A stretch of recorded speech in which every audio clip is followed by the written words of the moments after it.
4 अप्रैल की सुबह थी। मौसम एकदम शांत था, जैसे हवाओं को भी पता हो कि आज कोई अपना बहुत दूर जा रहा है। ना मीडिया की चिल्लकों, ना कोई बड़ी घोषणा, सिर्फ एक सादा सा बयान आया कि भारत कुमार नहीं रहे। मनोज कुमार, वो नाम जिसे सुनकर देशभक्ति की परिभाषा बदल जाती थी। वो चेहरा जो कभी तिरंगे के साथ खड़ा था, आज एक तिरंगे में लिपट कर चला गया। कई लोग सिर्फ फिल्मी सितारे होते हैं, लेकिन कुछ एक विचार बन जाते हैं और मनोज कुमार उन्हीं में से एक थे। हरिकिशन गोस्वामी से भारत कुमार तक का सफर। 24 जुलाई 1937 को एक बच्चा जन्म लेता है एबटाबाद, आज जो कि पाकिस्तान में है। उनका नाम रखा गया हरिकिशन गिरी गोस्वामी, लेकिन तकदीर ने उसके लिए कुछ और ही लिखा था। बंटवारे के बाद उनका परिवार दिल्ली आया। एक नए देश में नए हालातों के बीच वह बच्चा बड़ा होता रहा और सपने देखता रहा सिनेमा के और देश के। कभी राज कपूर की फिल्में देखकर आंखें चमक उठती, कभी दिलीप कुमार के डायलॉग दिल में उतर जाते। और फिर एक दिन जब उन्होंने खुद कैमरे के सामने कदम रखा तो नाम रखा मनोज कुमार। शुरुआत में तो कोई नहीं जानता था कि यही लड़का एक दिन भारत की आवाज़ बन जाएगा। जब सिनेमा में देशभक्ति बोलने लगी, पुकार। 1965 की बात है, भारत पाक युद्ध चल रहा था। प्रधानमंत्री लाल बहादुर शास्त्री ने एक नारा दिया, जय जवान जय किसान। मनोज कुमार इस नारे से इतने प्रभावित हुए कि उन्होंने इसे एक फिल्म बना डाली, उपकार। यह फिल्म एक मील का पत्थर बन गई। देश के हर कोने से तालियां गूंजी, क्योंकि पहली बार किसी ने सैनिक और किसान दोनों को हीरो बना दिया था। मनोज कुमार को भारत कुमार का नाम यहीं से मिला। पूरब पश्चिम, रोटी कपड़ा और मकान, एक अभिनेता नहीं एक आंदोलन। मनोज कुमार की फिल्में सिर्फ मनोरंजन नहीं थी, वो आंदोलन थी। कसमें वादे प्यार वफा, ऐसे गाने उन्होंने लिखे थे।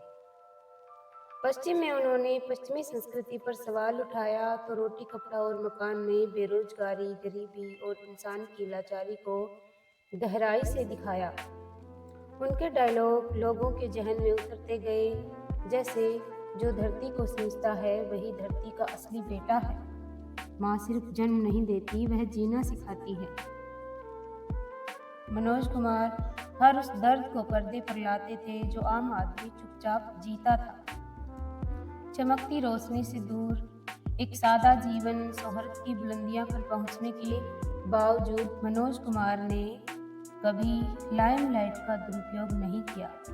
जब 80 के दशक में सिनेमा में बदलाव आया तो उन्होंने खुद को पीछे कर लिया। ना कोई विवाद, ना कोई गॉसिप, बस शांति से अपने काम में लगे रहे।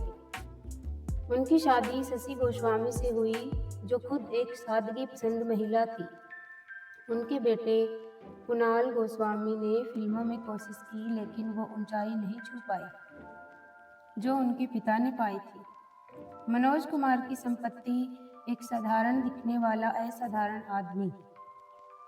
अब देखिए जनाब, फिल्मी दुनिया है ही ऐसी जहां बातें भी करोड़ों में होती है और सपने भी हर चमकता सितारा देखता है। कोई ना कोई कहानी हर चमकता सितारा अपने पीछे छोड़ ही जाता है, कभी ताली वाली तो कभी आंसू वाली। और मनोज कुमार वह भी इस मायावी दुनिया के हिस्सा थे।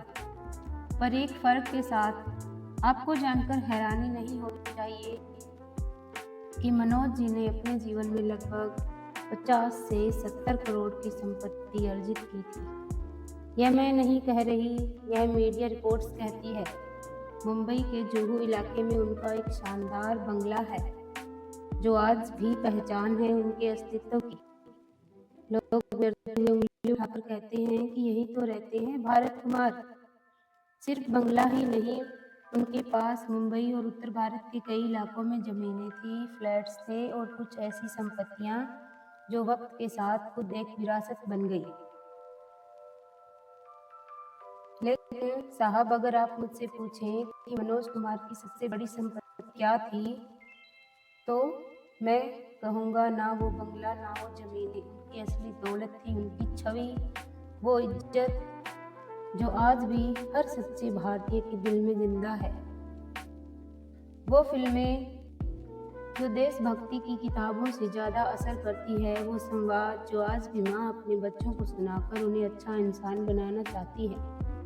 मनोज कुमार की विरासत दीवारों में नहीं, दिलों में बसती है, और यही दौलत उन्हें अमर बनाती है। एक युग का अंत, वह सुबह भी आई थी लेकिन जरा अलग थी। 4 अप्रैल 2025 का दिन था। कोई हलचल नहीं, कोई अफरा तफरी नहीं, टीवी चैनल्स पर कोई ब्रेकिंग न्यूज़ की चीख नहीं सुनाई दी। सोशल मीडिया पर भी शुरुआत में सन्नाटा था, और शायद होना चाहिए, क्योंकि मनोज कुमार कभी शोर मचाने वाले इंसान नहीं थे।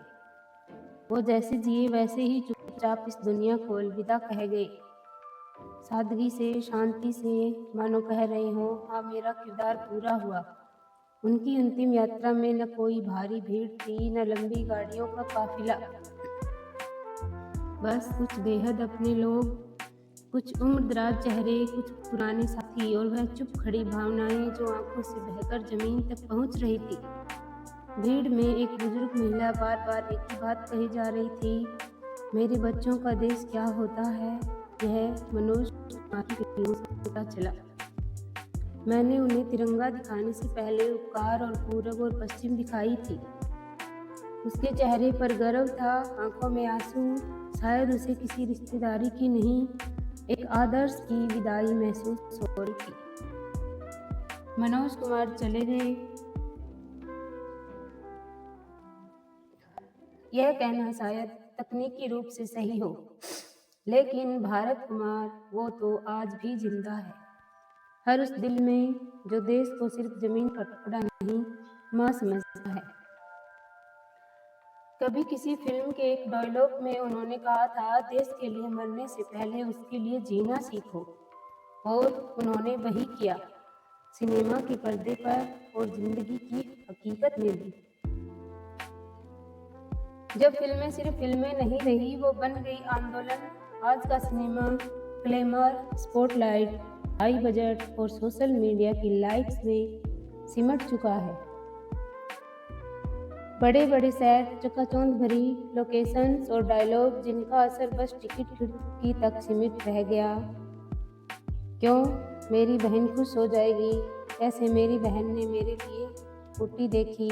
लेकिन एक जमाना था दोस्तों, जब सिनेमा सिर्फ एक मनोरंजन नहीं बल्कि समाज का आईना हुआ करता था, और उस समाज के सबसे सच्चे, सबसे साहसी आईने का नाम था मनोज कुमार। उनकी फिल्में देखने लोग टिकट लेकर नहीं, उम्मीद लेकर आते थे, और जब बाहर निकलते थे तो मनोरंजन नहीं, कुछ महसूस करके निकलते थे। उनकी फिल्मों का हर सीन, हर संवाद दिल में चुभता भी था और आंखें खोलता था। ऐसा लगता था जैसे पर्दे पर कहानी नहीं, हमारी जिंदगी चल रही हो। अब देखिए ना, रोटी कपड़ा और मकान, कोई सोच भी सकता है कि यह सिर्फ एक फिल्म थी। नहीं जनाब, यह तो उस आम आदमी की चीख थी जो रोज घर लौटते वक्त अपनी जेब देखता है और फिर अपना आत्मसम्मान जेब में डालकर जीना सीख लेता है।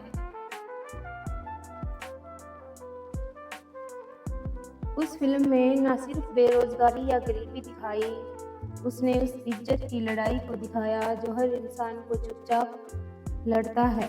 और फिर आई शोर, एक पिता की कहानी जो अपने बहरे बेटे के इलाज के लिए दुनिया से बिट जाता है। थिएटर में बैठकर शख्स की आंखें हो गई, क्योंकि वहाँ पर्दे पर सिर्फ एक किरदार नहीं रो रहा था, हर पिता, हर माँ अपनी औलाद के लिए तड़पते दिख रहे थे। और जब क्रांति रिलीज हुई, इससे लोगों के दिलों में फिर से आज़ादी की आग जल उठी। वो फिल्म नहीं, वह एक दौर था, एक जुनून था, जिसने हर हिंदुस्तानी को याद दिलाया कि आज़ादी सिर्फ मिली नहीं थी, उसे लड़कर छीना गया था। मनोज कुमार की फिल्म से लोग सिनेमा घर में ताली बजाकर नहीं निकलते, वे सोचते हुए निकलते थे कि कुछ बदलने की चाह लेकर, कुछ कहने की हिम्मत लेकर उनके सिनेमा ने नायक नहीं गढ़े, इंसान बनाए हैं। निजी जीवन चमक के पीछे की सादगी। अब देखिए जनाब, आज के ज़माने में फिल्मी सितारों की पहचान क्या रह गई है? बड़ी गाड़ियाँ, महंगी घड़ियाँ, चमचमाती पार्टियाँ और पेज 3 की हेडलाइन। जहाँ पहले आई सभ्यता, पहले हर तरफ बस दिखावा, जितना ज़्यादा शोर उतना बड़ा स्टार। लेकिन मनोज कुमार, अरे वो तो जैसे किसी और ही मिट्टी के बने थे। सिनेमा के सबसे बुलंद दौर में भी जब वह सुपरस्टार थे, तब भी उन्होंने ना कभी अफेयर्स के चर्चों में जगह पाई, ना किसी गॉसिप कॉलम में, ना झगड़ों की सुर्खियों में, ना किसी की टीआरपी की हेडलाइन में। जहाँ भी दिखाई दिए सफ़ेद कुर्ता, हल्की मुस्कान और आंखों में एक शांति, एक ऐसी सादगी जो आज के दौर में ढूंढने से भी नहीं मिलती। और उस सादगी को करती थी उनकी पत्नी शशि गोस्वामी। कैमरे से दूर, लाइन से दूर, पर मनोज कुमार जी के हर सफर में कंधे से मिलाकर चलने वाली एकदम वैसी जीवन संगिनी जैसी कहानियों में मिलती है। उनके बेटे कुणाल गोस्वामी ने भी फिल्मों की दुनिया में कदम रखा। घूंघट, कलंक का टीका, कद्दाश जैसी कुछ फिल्मों में दिखाई दिए, मगर क्या करें, पापा जैसी ना छू पाए। लेकिन मनोज कुमार ने कभी इस तुलना का बोझ अपने बेटे पर नहीं डाला।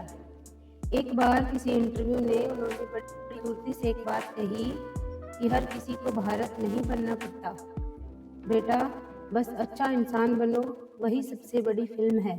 सोचिए कितनी गहराई है इस बात में। जहाँ आज के पिता बच्चों को टॉपर और सक्सेसफुल बनाने का प्रेशर देते हैं, वहाँ मनोज कुमार ने बस इतना कहा, इंसानियत मत छोड़ना, क्योंकि मनोज जी जानते थे कि पर्दे पर हीरो बनना आसान है, लेकिन असली जिंदगी में अच्छा इंसान बन पाना बेहद मुश्किल। परिवार को मिली विरासत। जब जब मनोज कुमार हमारे बीच नहीं है, तो दिल में एक सवाल बार बार उठता है कि अब